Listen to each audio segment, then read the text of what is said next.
ఆదిత్య ఒక అందమైన అబ్బాయి. అతని రంగు అచ్చం ఆంగ్లేయుల్లా ఉంటుంది, తెల్లగా.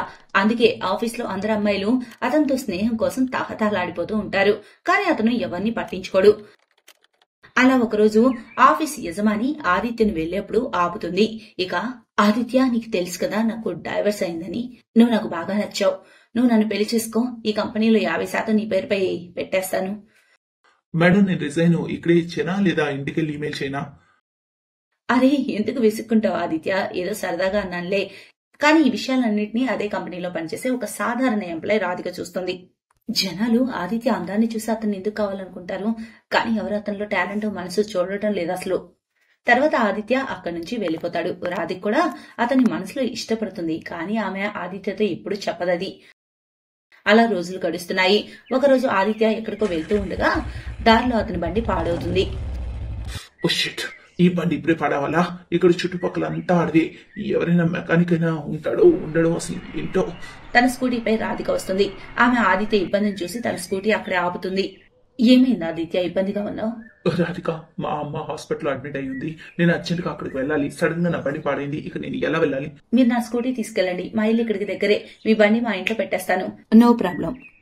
ఇక్కడ చుట్టుపక్కల ఇల్లేమి లేదే. నువ్వు అడవిలో ఉంటావా ఏంటి?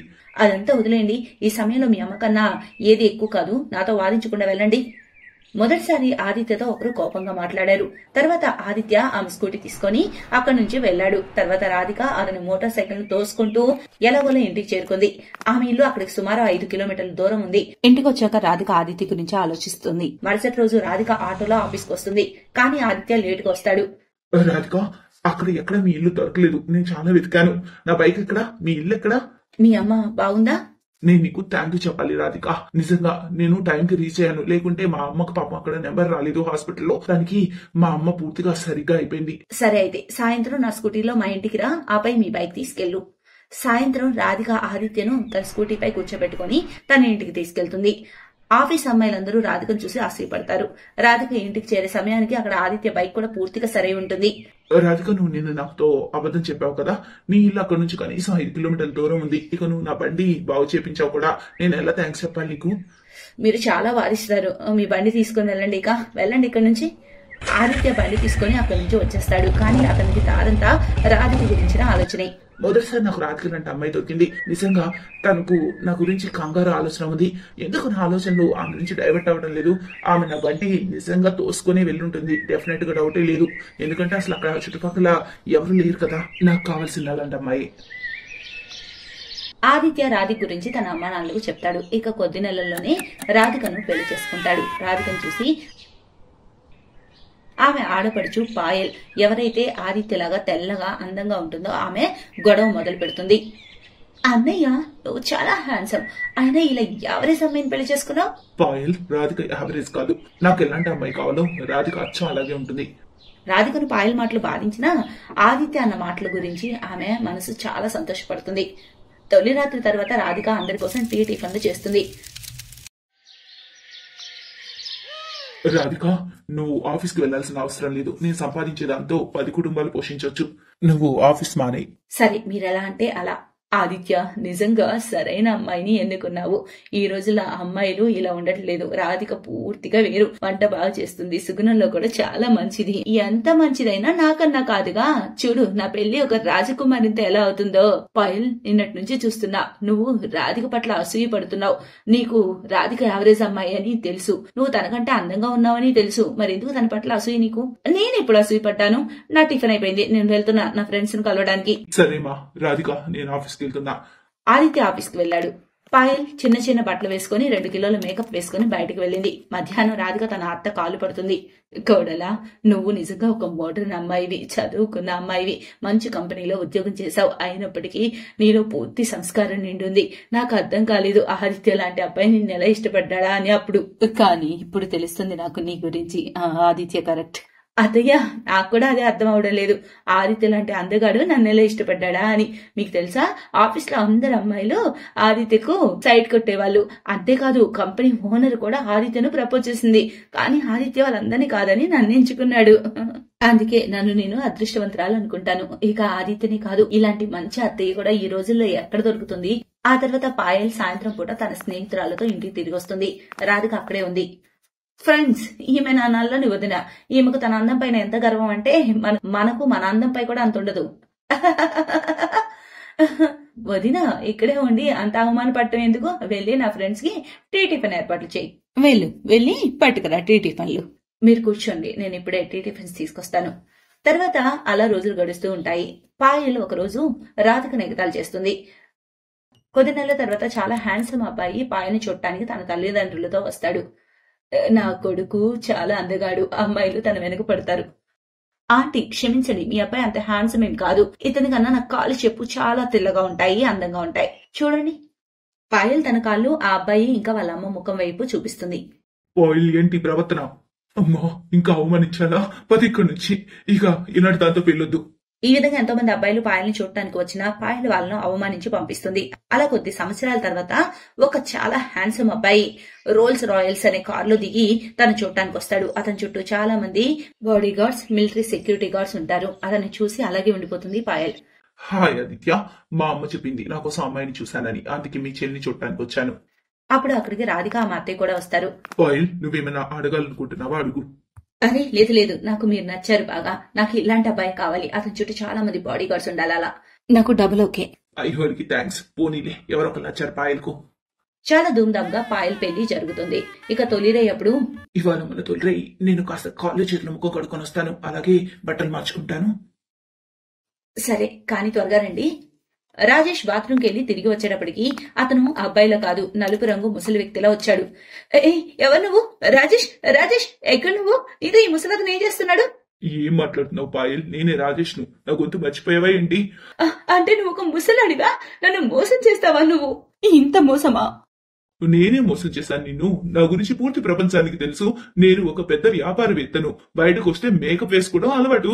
చాలా మంది మీడియా ఫోటోగ్రాఫర్స్ ఫోటోస్ తీస్తారు కదా. నేను నీతో ఉండను, నేను వెళ్ళిపోతాను నీ దగ్గరికి. మరుసటి రోజు పాయల్ తన పుట్టింటికి వస్తుంది. అక్కడికి వచ్చి పాయల్ విషయం అంతా తన తల్లి అన్నయ్యకు చెప్తుంది. పాయల్, అతను నిన్నేం మోసం చేయలేదు. మా అందరికీ తెలుసు అతని వయసు అదని. మాకు అనిపించింది నీకు తెలుసని. ఎందుకంటే అతని గురించి ప్రపంచమంతా తెలుసు. అందుకే నేను అన్నాను, ఏమైనా అడగాలంటే అడుగు అని. కానీ నువ్వు ఏం అడగకుండానే ఓకే అన్నావు. అప్పుడే అక్కడికి రాజేష్ కూడా వస్తాడు.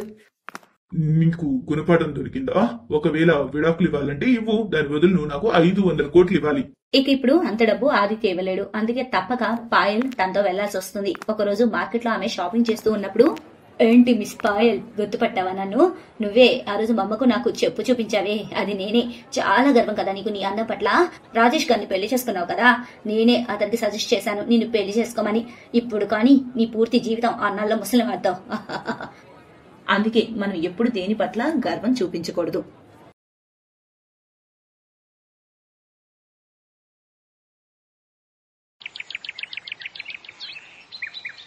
రాంపూర్ గ్రామంలో ఒక పెద్ద ఇంటి నుండి పొద్దున్నే 4 గంటలకు వచ్చే హారతి శబ్దంతో ఊరంతా మారుమోగుతుంది. లతాదేవికి మొత్తం 36 మంది కోడళ్లు. వాళ్ళు ఉదయం రోజు 4 గంటలకే లేచి భగవంతుని పూజిస్తారు. అత్తయ్య, లేచారా మీరు? నిజంగా నేను చాలా అదృష్టవంతురాల్ని. నేను కల్లో కూడా ఊహించలేదు నా ఇంట్లో పొద్దున్నే 4 గంటలకు లేచి పూజా హారతి జరుగుతుందని. ఆ తర్వాత ఇంటి కోడళ్ళందరూ తమ పనిలో పడతారు. కోడళ్ళారా, మీ ఇద్దరు ఇంత పొద్దున్నే ఎక్కడెక్కడి నుంచి కూరగాయలు తీసుకొస్తున్నారు? ఇంకా ఏ దుకాణం తెరిచైతే ఉండదు కదా మరి? అత్తయ్య, బజార్ వెళ్లి పాచి కూరగాయలు ఎవరు తెస్తారు? ఇవి మేము మోహన్ అన్న దగ్గర నుంచి కొనుక్కొచ్చాం. అతను పొద్దున్నే లేచి తన పొలం నుండి తాజా కూరగాయలు కోసుకొని వస్తాడు కదా, ఆపై సంతలో అమ్ముతూ ఉంటాడు. మేము నేరుగా అతని పొలం నుంచే కొని తీసుకొచ్చాం. చూడండి ఎంత ఫ్రెష్ తాజా కూరగాయలు, ఎంత ఆకుపచ్చగా మెరిసిపోతున్నాయో. కాకరకాయ, బెండకాయ, దొండకాయలు, ఇంకా పాలకూర కూడా తెచ్చాం. మీకు నిన్నటి నుంచి పాలకూర తినాలని ఉంది కదా బాగా, అందుకే తెచ్చాం. వాళ్ళలా మాట్లాడుతూ ఉండగా మరో కోడలు పూజ అక్కడికి వస్తుంది. అత్తయ్య, మీరు త్వరగా వెళ్లి స్నానం చేసి రండి. మీకోసం వేణీళ్ళను తోడి పెట్టాను. దాంతో పాటు బట్టలు ఇస్త్రీ కూడా చేసి పెట్టాను. అప్పుడు లతాదేవి స్నానానికి వెళ్తుంది. కాసేపటి తర్వాత ఆమె తిరిగి రాగా డైనింగ్ టేబుల్ పైన ఆమె కోసం 36 రకాల వంటలు రెడీగా ఉంటాయి. బాగుంది, కాస్త టీవీ కూడా పెట్టండి. భోజనం చేస్తూ మనోరంజనం కూడా పొందవచ్చు. కానీ అప్పుడే లైట్ పోతుంది. అరే ఇదేంటి, కరెంట్ పోయింది, ఆగండి, ఇప్పుడే నేను ల్యాంప్ వెలిగిస్తాను. తర్వాత పూజ ల్యాంపును వెలిగిస్తుంది. ఆ వెలుతురులో ఒక కోడలు పాట పాడుతుండగా మరికొంతమంది డాన్స్ వేయడం వంటివి చేస్తారు. మీకు సరిగ్గా వినోదం అందుతుంది కదా అత్తయ్య గారు? మీలాంటి కోడళ్ళు ఉంటే వినోదం లేకుండా ఎలా ఉంటుంది? ఆమె అలా చెప్తూ ఉండగానే మెల్లమెల్లగా అంతా అదృశ్యమైపోతుంది. ఆమె కలలన్నీ కళ్ళలవుతాయి. అంత నాశనమైంది. కోడళ్ళారా, అందరు ఎక్కడికి వెళ్లారు? అరే, ఇదంతా నా కళ, నేను కళ్ళలో ఉన్నానా? అయినా ఎంత అందంగా ఉంది కళ. లతాదేవికి ఒక్కగానొక్క కొడుకు అజిత్. అతని కోసం ఆమె ఎలాంటి కోడలు తేవాలనుకుంటుందంటే ఆమెకు 36 రకాల సుగుణాలుండేలాగా. ఒక ముక్కలో చెప్పాలంటే 36 సంస్కార లక్షణాలు గుణాలు కలిగిన కోడలు కావాలి. పండిట్ గారు, నాకు బాగా వంటలు చేసి పెట్టే, పూజలు చేసే శ్రద్ధ గల, పాటలు నాట్యం తెలిసినటువంటి, ఇంకా ఆపై పెద్దల్ని గౌరవించేటటువంటి, ఒక్క ముక్కలో చెప్పాలంటే 36 రకాల లక్షణాలున్న సుగుణాలున్న కోడలు కావాలి. ఓ అలాగే బేషుగ్గా. ఇదిగో చూడండి, ఆ 36 గుణాలు లక్షణాలు కలిగినటువంటి అమ్మాయి నీహారిక. మీ అబ్బాయి కోసం ఈమె రాసి పెట్టినట్టు ఉంటుంది. ఇద్దరికి జోడీ కూడా చాలా చక్కగా ఉంటుంది. మరి ఇక మాటలు ముందుకు వెళ్లి పెళ్లి చూపుల తర్వాత ఆ సంబంధం నిశ్చయం అవుతుంది. ఇక నీహారిక పెళ్లై తన అత్తారింటికి వస్తుంది. ఆమె అత్త చేతితో హారతి పట్టుకొని ఆమెకు స్వాగతం కోసం నిలవగా అప్పుడే ఆమె అంటుంది, ఓహ్ ఎంత వేడిగా ఉంది, అరే యార్ ఎవరైనా ఏసీ వేయండి, లేదంటే నేను స్ప్రో కోల్పోయేలా ఉన్నా. అలా చెబుతూ నీహారిక తలపై నుంచి కొంగు తీసేస్తుంది.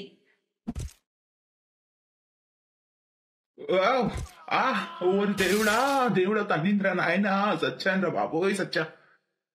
సారీ మామయ్య, పొరపాటున అలా తగిలింది. సరే పర్లేదు, వదిలే. ఇక వెళ్ళి నువ్వు విశ్రాంతి తీసుకో, అలసిపోయి ఉంటావు. ఇక రేపటి ఉదయం నీ మొదటి వంట ఆచారం కూడా ఉంది కదా. ఆ టైంలో ఆ ఇద్దరు అక్కడి నుంచి వెళ్లిపోతారు. ఇక మరుసటి రోజు Niharika cut sleeveless western dress వేసుకొని బయటకు వస్తుంది. గుడ్ మార్నింగ్ అత్తయ్య, కాఫీ ఉందా? లేదు కోడలా, నేను కాఫీ తాగను, నా కోసం టీ చెయ్యి. నేను మిమ్మల్ని చేయమని చెప్తున్నాను. కానీ నేనెందుకు చేయాలి? నువ్వు కదా చెయ్యాలి, నువ్వు ఈ ఇంటి కోడలివి. కానీ నాకు చేయటం రాదే. ఏంటి రాదా? ఓరు దేవుడా, నాకు మోసం జరిగింది. 36 రకాల లక్షణాలు గుణాలున్న కోడల్ని అడిగా, కానీ ఒక్క గుణం కూడా లేదే దీనిలో. నీకు టీ పెట్టడమే రాకుంటే ఇక వంట చేయడం మాత్రం ఏమొస్తుంది? ఇక లతాదేవి తన కోడలకు టీ పెట్టడం నేర్పిస్తుంది. ఇప్పుడు పంచదార. నిహారిక దానిలో మొత్తం డబ్బా పంచదార ఒలికిస్తుంది. ఓరి దేవుడా, ఈ వంకర్ టింకర్ దాన్ని నాన్న ఎత్తి కంటగట్టావే కర్మ. కోడలా, నువ్వు ఇదంతా వదిలేసి బయటకు వెళ్లి ఇల్లు ఆకలి శుభ్రం చేసే పంచుడు, నేను చేస్తాను వంట. తమరి ఆజ్ఞ అత్తయ్య. ఇక లతాదేవి తానే స్వయంగా వంట చేస్తుంది. అలా 3 నెలలు గడుస్తాయి. ఒకరోజు ఆమె బయటకెళ్లి లేటుగా వస్తుంది. అరే లేట్ అయింది బాగా, నేను త్వరగా వెళ్లి వంట అవి చేస్తాను. అప్పుడు నీహారిక తన అత్తయ్య చేయి పట్టుకుని ఆమెను డైనింగ్ టేబుల్ వరకు తీసుకెళ్తుంది. ఇవన్నీ ఎవరు చేశారు కోడలా? ఇవన్నీ నీ కోడలే తన చేత్తో స్వయంగా చేసింది. ఇక నువ్వు ఒప్పుకోవాలి, నీ కోడలు ఇప్పుడు 36 సుగుణాలు గల కోడలైంది. అది విని లతాదేవి కళ్ళలో కన్నీళ్లొస్తాయి. ఆ పైన తన తడి హృదయంతో చెబుతుంది, చల్లగా ఉంది కోడలా. మీకు చాలా చాలా థ్యాంక్స్ అత్తయ్య, మీరు నాకు ప్రతి పని సరిగ్గా నేర్పించారు. ఇక మీ కోడల్ని 36 సుగుణాలు గల కోడల్ని చేశారు. నిహారిక అత్తారింటి వారు ఆమె చేతి వంట తిని చాలా సంతోషిస్తారు. ఇప్పుడు నిహారిక కూడా 36 సుగుణాలు గల కోడలుగా మారింది. ఆపై అందరినీ శ్రద్ధగా చూసుకుంటుంది. Best buddies. హలో ఫ్రెండ్స్, ఈ వీడియో చూసినందుకు మీకు ధన్యవాదాలు. ఒకవేళ మీకు ఈ వీడియో నచ్చినట్లయితే దయచేసి లైక్ చేసి సబ్స్క్రైబ్ చేయండి మరియు ఈ వీడియోపై కామెంట్ చేయండి. ఇంకో విషయం, షేర్ చేయడం మర్చిపోకండి. ఇలాంటి మరిన్ని వీడియోలు మీరు చూడాలనుకుంటే కిందనే ఉన్న బెల్ బటన్ని నొక్కండి. చూస్తూనే ఉండండి బెస్ట్ బడీస్.